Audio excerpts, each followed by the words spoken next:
Hey everybody. Today today I'm going to do a video on the reasons why I left Honda Hoarders. And some of you might not know what the heck I'm talking about, and that's okay. I'll explain all that, but a lot of you do. And I'm sure there's some questions. So I'm going to take you through the history of how Honda Hoarders came to be and how I became affiliated with it.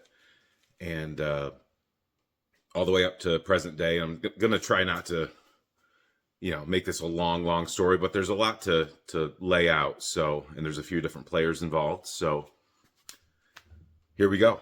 I just a little bit about myself. I've been a ATV enthusiast since I was a kid. My dad had these machines, and that's when I fell in love with them.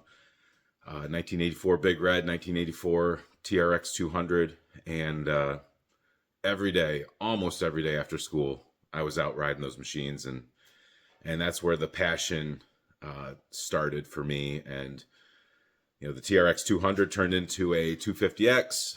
Sold that, and that turned into a 350X by the time I was 15, almost 16.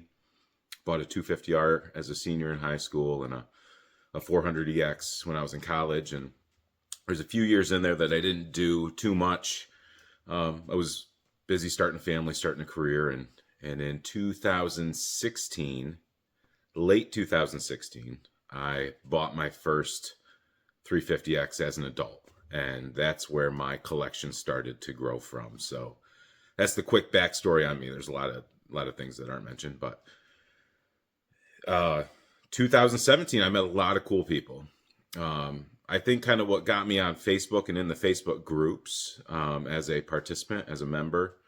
My good buddy Dave Essler, grew up with Dave. He had joined a group called Vintage Honda, and it was public at the time. And now there's different settings. You might not be able to see a group unless you're in it. But I could see his posts in that group, even though I wasn't in it. And I was like, I didn't even know he had an 88 250R at the time. And it just got my juices flowing. And I think that sort of phenomenon has happened to a lot of people over the last 8 or 9 years, where Facebook groups have really put things, whether they're ATVs or whatever the hobby, whatever the thing that was nostalgic for you, there's a group for it, whatever you like. And Facebook allows that to be kind of in front of you, and it's neat. It's a neat thing. So Vintage Honda, I joined that. I joined a lot of different groups, and I met some cool people and made a lot of cool friends just as a participant. And I met a guy named Vinny Staffa. You've heard me talk about Vinny a lot. I didn't know him that well at the time. I met him at Trike Fest, New England. It was, a bootleg Trike Fest in New Hampshire. This was 2017.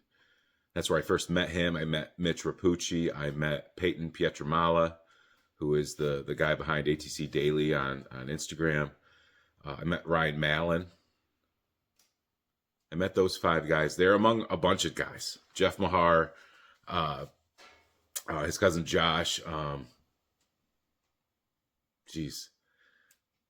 don't know if I met Corey Burns, but I met Rich Vinyl. I met Bill Breslin.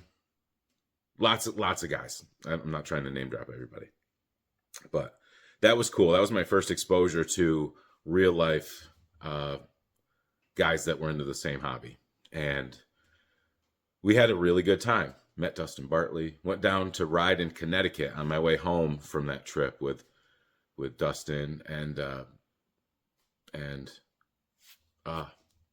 Mike. What was Mike's name? Shoot, big tall guy. I can't even think of him. Think of the name. He's passed away. He made the best breakfast burritos, and I'll put his picture up on the video. But it's just like those sorts of things. You meet cool people. Anyway, fast forward. Vinny helped moderate or admin a couple different Facebook groups at the time, and that's how I knew of him, because he had those positions.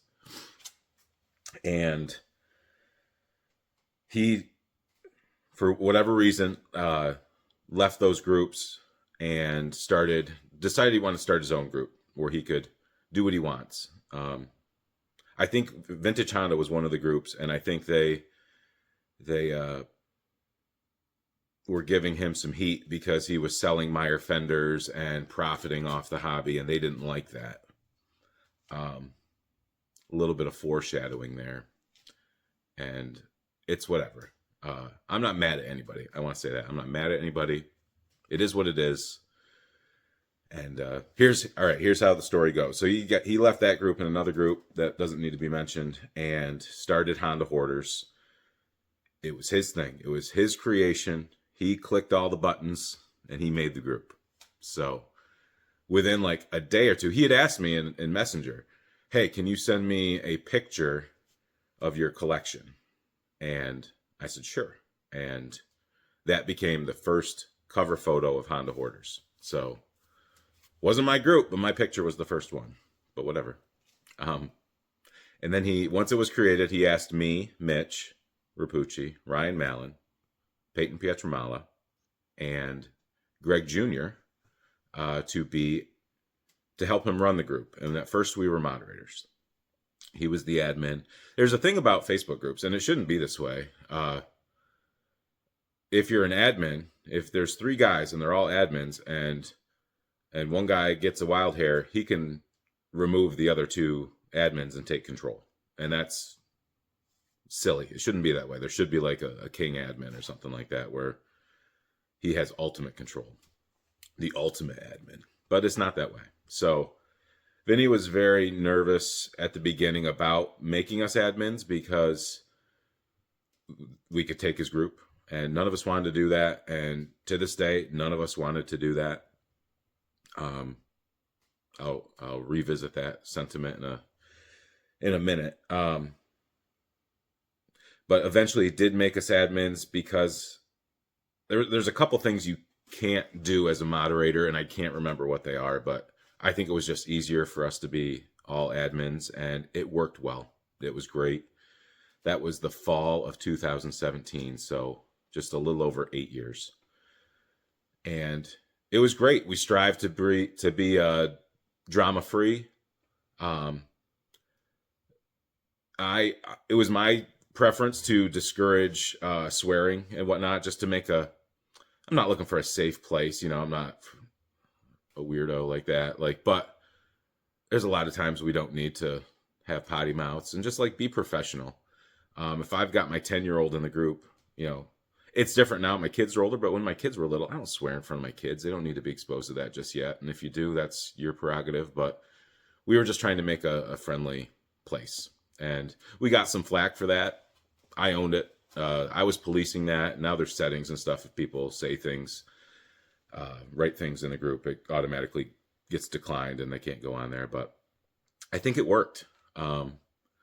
We all kind of fell into our roles, and it was fun, and we would joke with each other, and it went on like that for years. And I remember making posts, 20,000 members, 30,000 members. And when I left, it was around 54,100-ish members.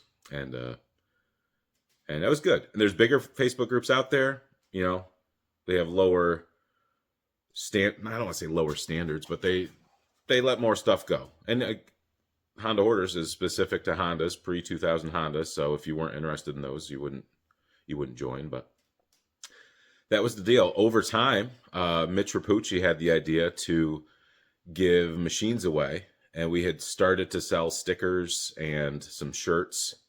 And there were some quality issues with the early ones. And I got teamed up with Mike Cobb. If you didn't know how to pronounce his last name, you might say Mike Kolb, but believe me, it's Mike Cobb.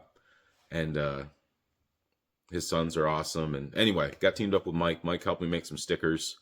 The first, the Honda Wing Honda Hoarder stickers, if you know what I'm talking about. I sold the crap out of those, and that money all went into the kids fund, or what would become the kids fund. And then that turned into shirts. Mike had a connection to a shirt making company out in Indiana, so Eileen was making all my shirts, and once a year I would put in a big order. I would take orders, what color do you want? What size do you want? Hoodie? You want a heavyweight hoodie? You want a lightweight hoodie? And that was a lot. I got burned out on that, but by the end, like the last order I put in, I think I put in $18,000 worth of merch, like shirts and apparel, hats. And that would raise thousands of dollars for the kids fund. And we would buy machines with that, give machines away. If you followed that group for any amount of time, you saw that. I don't know how many, probably close to 3 dozen. And some of them were some pretty nice machines. Some of them were like, basic, but we did a lot of cool stuff with that. And by the end, it was me managing that. Ryan was helping a lot. Sometimes Mitch would pitch in and like coordinate something or find something to give away, donate something to give away. But let's wind this up. About 3 or 4 years ago, Vinny stopped coming to Trike Fest. He's got things going on.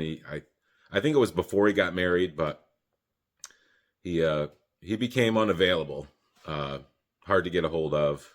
And I joked around about it, and it was fun. And he would joke around with me. We would joke back and forth to the point that my mom, who was in the group, thought Vinny was being mean to her baby, and she left. And she, to the day she passed, she did not like Vinny. But we were just joking. I think we were joking. So let's see. Vinny kind of goes on hiatus, and that's fine. It's a well-oiled machine at this point, and I'm doing most of the content moderation, not exclusively, but a lot of it. And I see Vinny in the activity sometimes, deleting stuff, adding stuff, or posting. Ryan Mallon is running, doing the new member approvals. Ooh, I got to mention this. Okay, a couple years ago, I don't know exactly when. Greg Jr. I want to talk about Greg Jr. Greg, if you're watching this, I know you're going to watch it. I've got no problem on a personal note with Greg Jr. A lot of people say he's never screwed me over. Greg has never screwed me over. There was a time I had to loan him some money to help some pistons get made, and it was significant, and I did that, and he said, I'll give you a big bore kit as a thank you for that. And he did. And I got all the money. And when he said it would, like, he was a man of his word. And I've seen him deliver products, send products, do whatever, countless times. But there's some people that felt they were wronged by Greg Jr. I don't know. I'm not here to say they're right, he's wrong. There's no way any of us will know. So we're not going to judge any of that. There was a story. Well, before I mention that, it got to be a little ugly though.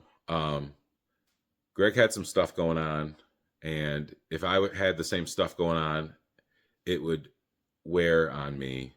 And he was being a little short with some of the members, and we asked him to not let what's going on in his personal life reflect what's going on in Honda Hoarders. And long story short, we said it might be good if you step down as a admin. And he's like, I'm just going to leave. And we said, if that's what you'd like. I'm paraphrasing. I think that's how I remember it. I think that's pretty accurate. So we left. And then it was just the 5 of us, if you're keeping track.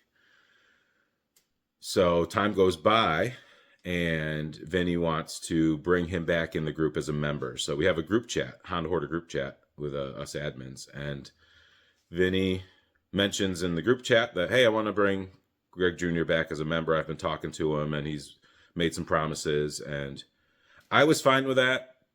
Ryan was very much against that. And Ryan basically said, if you're going to bring him back, I'm out. As a matter of fact, bye. Okay. Ryan is very passionate. I love Ryan. Ryan is the nicest mean guy on three-wheelers, or maybe the meanest nice guy on three-wheelers. One or the other, whichever is more appropriate. I don't know. But heart of gold. He's fiercely loyal. He's a great friend. And sometimes he acts first and then thinks later. So Ryan left the group chat, and Honda Hoarders. And we're like, okay. So Greg Jr. comes back in as a member, and now it's just the 4 of us running it, if you're keeping track. All right, so we got Vinny, me, Mitch, and Peyton. Ryan did most of the new member approval. So now I'm doing that and moderating. And I'm not talking crap about the other 3, but I was doing most of the stuff. And I'm fine with that. Somebody had to do it. I was doing it. And at this time, I think I was on YouTube. I had my Instagram account, and at some point I started my TikTok account. So I had a presence outside of that, and a lot of people associated Honda Hoarders with me, but I did not create it, and I've never claimed to have created it. I always would say I help run Honda Hoarders. So then some stuff comes out. I'm not going to get into it. It comes to light that something about Greg. If you know what I'm talking about, you know what I'm talking about. Somebody blew up his spot. It looked bad. And ultimately we're like, no, we don't want him in the group because of how bad that looks. And it may or may not be true. I don't know. Again, there's he said, she said, and everything in between. So he left the group. After he left the group, Ryan's like, oh, I see Greg's out. He came back and helped run it until a couple Saturdays ago. And so I was out in California with my buddy Curdy Eldridge, 223 Cycles. Get all your carbs and your carb needs filled by 223 Cycles. Shout out Curdy. Had a wonderful trip. That was last week's video. Check it out. The last day of the trip, we are going to Anaheim 1 Supercross. And this is my first time at Supercross. I don't follow it, but I'm excited about it, and it's a big thing. And on the way there, I get a notification on my phone that Vinny Staffa has invited me to become a moderator of Honda Hoarders. And I thought that's really weird because I'm already an admin of Honda Hoarders. So I go into Honda Hoarders, the back end where, you could just see it because I wasn't in the back end anymore. I opened it up and I could see I was no longer an admin or a moderator. I could see it was Vinny and his business page, Power Sports Surplus, and Peyton and Greg Jr. I was like, that's weird. There's a lot of so you can imagine the thoughts I was having. So I'm like, so I screenshot that. I screenshot my invite and I send those 2 pictures to Vinny and I said, hey, what's going on? Did I just get a demotion? And he didn't write back right away. I went on to Supercross. Like Curdy's talking to me and like I'm messaging Ryan. I'm like, did you get this? Like something's going on. Curdy's talking. I was like, Curdy, I'm sorry. I'm distracted right now. Like my wheels are going because for 8 years, I've done this group, and now I'm like, what is going on? It's not a coup, but it's an ousting. I was being ousted. In a way, he did invite me back to be a moderator, but I still needed some things explained to me. So eventually, he did write back. I'm going to paraphrase. Hey, this is something I just wanted to do. And plus, it really bothered me what you did with the whole Swamp Outlaw thing. Swamp Outlaw. Great company. Let me do a Swamp Outlaw commercial here. Do you want to lift your Big Red? Do you need 350X skid plates or tie down points or foot pegs or you want to lift your 185S or your 200S and sink it in a mud hole? Dude, you need to check out Swamp Outlaw. Noah Olson is an innovator, and he is bringing some of the coolest products to market for all those machines. There's Big Red, there's 350X, and everything in between. Super nice guy, family man. This is his full-time gig, and he's out there welding up the products, putting in the work, innovating, and I can't praise Swamp Outlaw enough. So I return to my regularly scheduled programming here. So what does Vinny mean by that? Well, there's a story there. A couple new characters. I've just mentioned one, Noah Olson. Did I tell you how nice of a guy he is? Super nice guy. Another nice guy, Brad Rye. He's the one who developed the lift kits for 250 Big Reds that we know and love now. In addition to the lift kits, because they have a suspended rear swing arm, so you've got to extend that. The geometry all changes. It's a bit to come up with. And he did rear disc brake conversions and front disc brake conversions, and he had gusset kits for two 350Xs. What else did Brad sell? I'm forgetting a bunch of stuff. Front sprocket covers, case savers, lots of stuff. He was selling it on eBay. Eventually, he started selling it on Vinny's website. And he sells something on Vinny's website, and Vinny gets a cut. And some of those kits are high dollar kits, so the cut was probably bigger. And Brad, as awesome as he is, that is his side gig, and he was advancing in his career and didn't have a ton of time to get all these orders in. And eventually he would fall behind, and sometimes I've heard the orders weren't getting relayed to Brad in a timely fashion. I don't know if that's true, but I heard that. So eventually he gets frustrated, and he's like, it's time to sell. For Noah, it was time to buy. Noah bought all the designs, CAD drawings, all the rights to make the stuff Brad was making. I don't know if there was physical inventory that changed hands. I don't know that. I don't know what the price was. Doesn't matter. It's none of our business. And Noah has a website, swapoutlaw.com.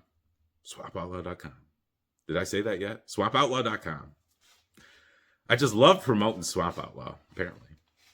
And he decides to list all these new products on his own website. He doesn't need to list them elsewhere. And I see his posts, like the stuff is selling. He legit does not need to sell elsewhere. So he told, I guess this is where Vinny got upset with Noah. It was talked about that maybe he would, and Noah's a busy guy and didn't end up getting back with Vinny about doing that, and just kind of ended up selling them on his website. I've heard the same thing about Vinny a million times. Is Vinny still around? He doesn't get back to me. So maybe I've got this part of the story wrong, but if Vinny's mad at somebody for not getting back to him in a message, look in the mirror. So in our Honda Hoarder group chat that I previously mentioned, we get a message from Vinny that, hey, we're not going to promote Swamp Outlaw products on Honda Hoarders. And we're, well, why? And he explains, and we're like, that's a little irrational. And he says, I don't care. Okay. And we operated like that, I respected the fact that it was his group. And even though it didn't make sense to me, I was like, I've got my YouTube channel. I can throw Noah some bones in my own way. Like, we don't have to do it over here. It seems petty. You be your own judge. This is just all this is my spin on this, my experience. So a little time goes on, and if you were a member of Honda Hoarders back in the day, like pre-COVID, I started doing a thing called Hoarder of the Week, and it was after you could do polls in Facebook groups. So I would poll the group. They would pick a member of the group to be Hoarder of the Week, and then I would do at first it was like a post. I would call them, and I would ask all these questions and write it down and make a post with all sorts of pictures, and that would be the Hoarder of the Week post, turned into a live video. Then it burned me out, and I was like, I need a break. And a couple years go by, and I By that point, I was doing YouTube. So this is last year. A year ago, right around now, I was doing it. I would poll the group, determine who Hoarder of the Week was, and then I would do the live video on my YouTube channel. And I think we did like 16 or so. Did it for a few months. And I was Hoarder of the Week once, and Vinny was Hoarder of the Week once, and Mitch was Hoarder of the Week once. You go back, you can kind of see how we interacted with each other, and it was fun. It was, and that's why I'm not mad. I'm sad. I'm bummed that it all came out and fell apart like it did. So, but we're getting to that. We're getting to that.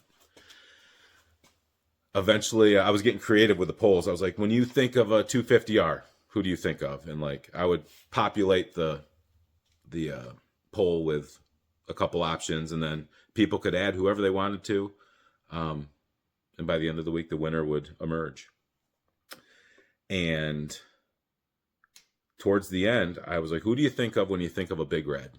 And I put in Noah. I don't know what order. I put in Noah. I put in the sheriff down in Florida. Those are the only two I specifically remember. I thought the sheriff was going to get it, because if you know him, he's full of personality, and I'm like, people are going to want to see that. But Noah won. And I said, uh-oh. Vinny gonna be mad, because I haven't promoted him, but now I'm in a pickle, because I've got to make a post. I would make a post after somebody got voted in, and it would direct people to my YouTube channel to watch the video. There'd be a link to watch the video. So I wrote Vinny, and I said, this is in May of 2025, 9 months ago. I wrote him, and I said, hey, maybe don't look at Honda Hoarders today. And he said, he did this emoji. And I said, it's about Hoarder of the Week. And he sent a question mark. And I said, no, Olson won. And he sent a word that, I'm not going to say here, because whatever. 3-letter word. And I said, yeah, I did just buy a Yamaha, so maybe I am. And he said, well, why'd you add him to the poll? And I sent, you guys watch Yellowstone? I sent a GIF of, I say GIF. I don't know if you say GIF, but I think GIF is the right way to say it. I sent a GIF of Beth going, and as a momentary lapse of judgment, I guess, I thought the sheriff would win. And that was it. So I didn't follow up and say, do you not want me to do that? Like I was kind of inviting that, I thought, but he never said no. That was it. So I made the post. I didn't say, and be sure to buy your Swamp Outlaw products. Be sure to drink your Ovaltine. I didn't say that. I said, hey, Noah Olson's Hoarder of the Week. The guy who started Swamp Outlaw. Here's the link to the video. Hope to see you there. Noah had a great idea about offering a discount during the duration of the interview until midnight that night. And I don't know what it was, 10% off if you use the coupon code Honda Hoarders. And Vinny mentioned that specifically in his message, that I gave him that coupon code. I don't give the coupon codes. It was his idea. If anything, that was promoting, Noah was promoting Honda Hoarders. What a wild idea. So anyway, did the interview. It was great, because Noah's a great guy. Check him out. Buy his stuff. I highly recommend it. Highly recommend it. And I had no idea that my buddy Vinny was mad. And looking back, I would reach out to him on occasion and just check in. I invited him. He hadn't been to a 3-wheeler event in a couple of years. So I was like, can you come to Wheeler Palooza? It'd be great to see you. Bring the family. I said, we could be pals. And he says, pals, huh? I said, yeah, palsies. Just joking, because we would joke. And I don't think he said anything after that. And I was like, I did mention how my mom wasn't doing good. Her health was failing, and she ended up passing in August. And I did a video on that. I don't need to get emotional about that right now. So he, and when she passed, he gave me condolences, and then I think I just reached out to him in the blue, out of the blue, in October, just say, "Hey man, I haven't heard from you in a while. I hope everything's okay, and hope the family's good." No response. So looking back, now I'm like, oh, I can see now. Hindsight's 2020. He was mad, and that's why he was non-responsive or minimally responsive. So he says that, but so now Anaheim, Supercross, text message. He explains that, and so I think what I said was, can you explain exactly to me what I did? Because now details are fuzzy. They're clear now because I've gone back in the time machine and refreshed my memory on how it all went down. But he's like, yeah, you promoted Noah and gave him a coupon code, and I was like, okay, and I'm mad, and I'm not like full blown Ryan Mallon about the situation, but I was like, nope, I became the face of the group. I didn't set out to do that, but that's what happened, and you've been absent for 3 or 4 years. You want to demote me in the dark? I don't deserve that. So I said, I respectfully decline my demotion. I think it's best if I just bow out. And the other thing factoring in was Greg Jr. was back. And I've said it earlier, like, I'll have a beer with Greg. I'll go for a ride with Greg, but I can't be linked to Greg and have to answer to people that have had issues with him. That I can't control any of that. But if he's got a dark cloud over him because of some things in the past, I don't want that dark cloud over me. I can't have that. I work too hard to keep my image as clean as it is, and it's not clean. Everybody's got stuff going on, but I don't need that. I don't want that. So I'm like, you know what? In my mind, I'm thinking Honda Hoarders doesn't owe me anything.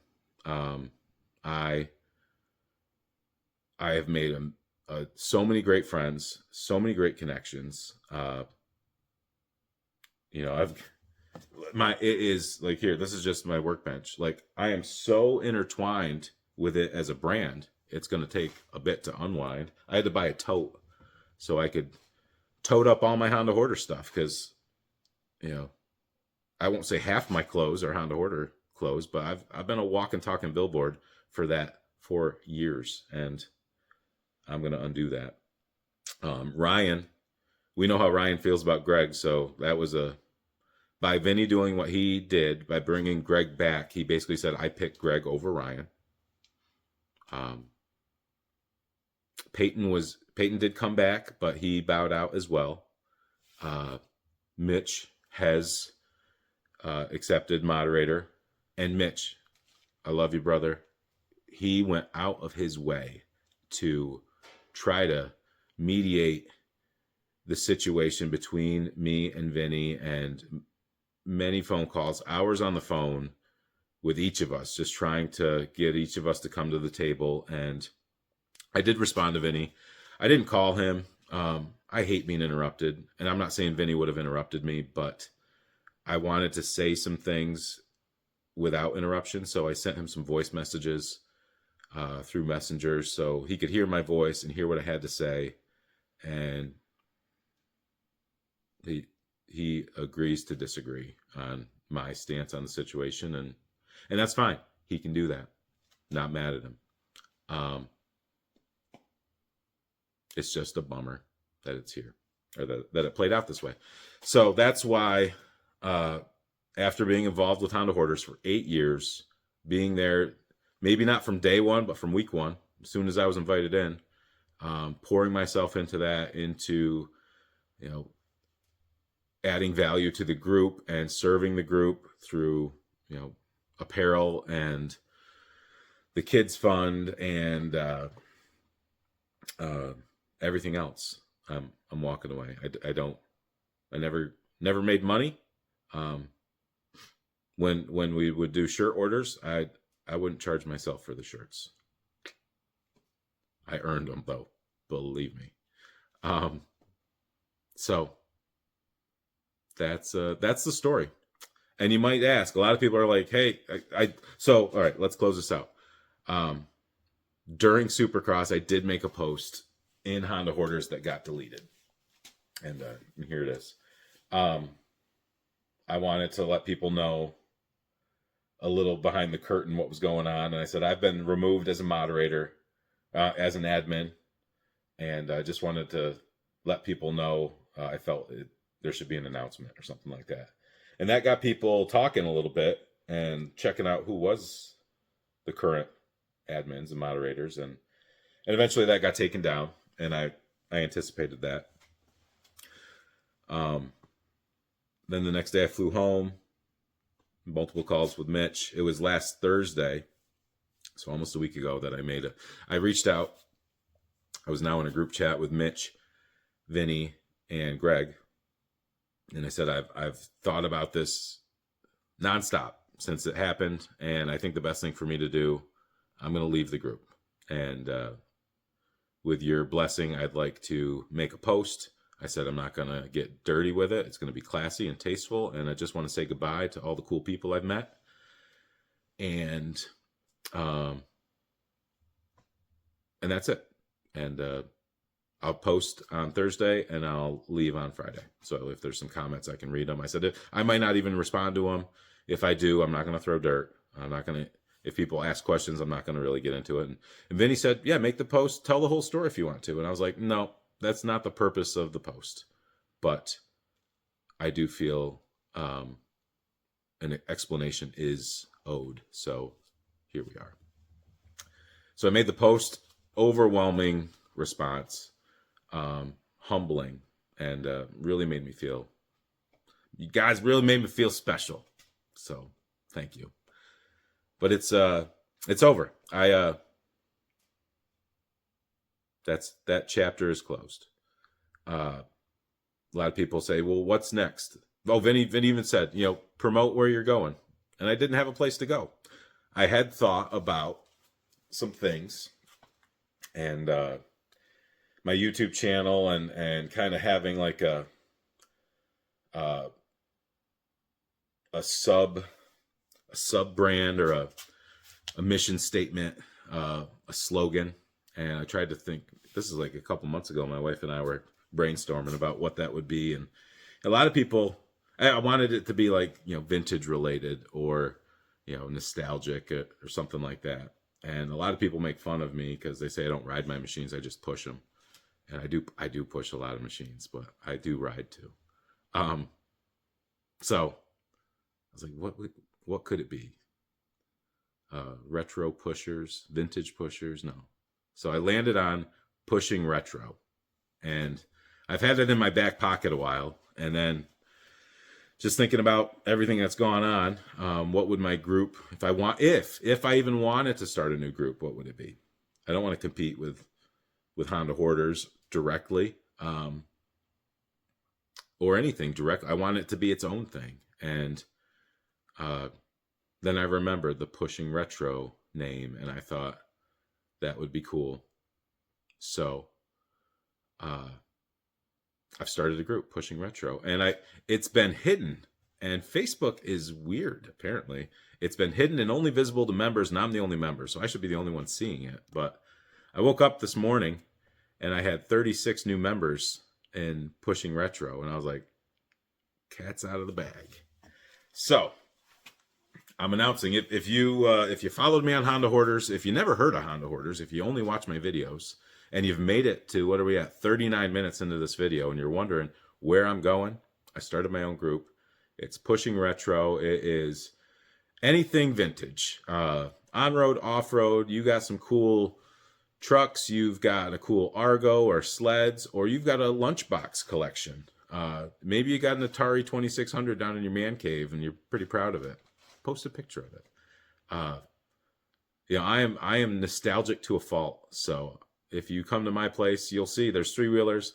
And obviously that's the main collection, but there's lots of random stuff that I have amassed, and a lot of it came from my father too. Gas and oil signs. So I'm continuing on what he started, and that's the flavor of the group. No holds barred. So find me there.